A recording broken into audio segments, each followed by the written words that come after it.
In today's video, we're diving into real-life percentage increase problems. And here's the problem we're going to solve.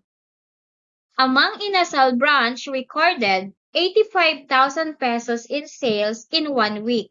After a week, it increased to 120,500 pesos. And here's the question. What is the percentage increase in its sales? To answer the problem, let's use the percentage increase formula. But first, we're going to identify the original value and the new value. The original sales were 85,000 pesos and the new sales increased to 120,500. And here's the solution. Based on the given problem, the original value and the new value are the following.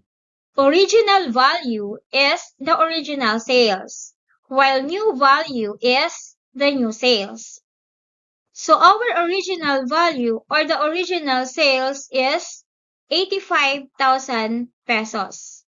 And the new value or the new sales is 120,500.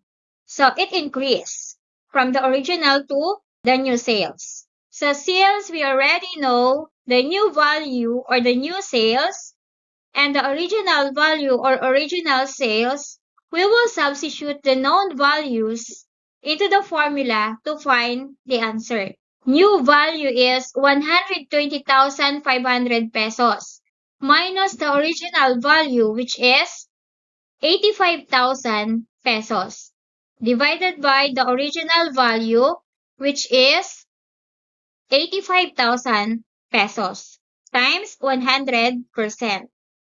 Next step is to simplify.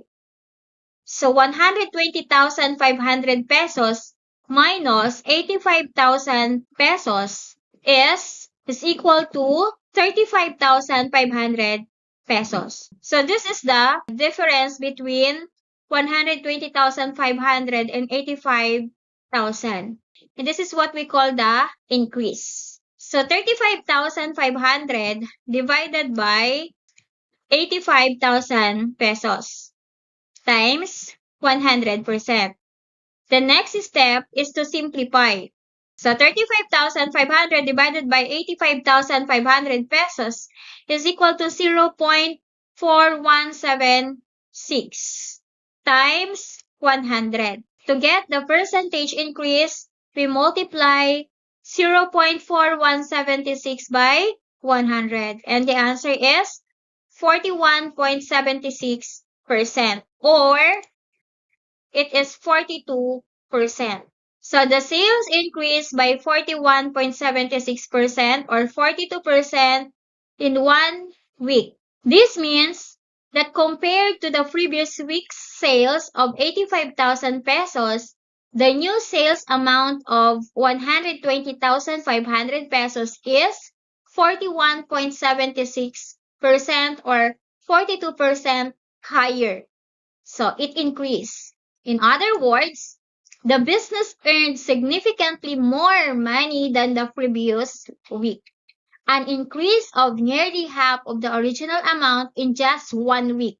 So which is considered a strong improvement or amazing growth in business term. Okay, so that is how to find the percentage increase. And that's all for now, and thank you for watching.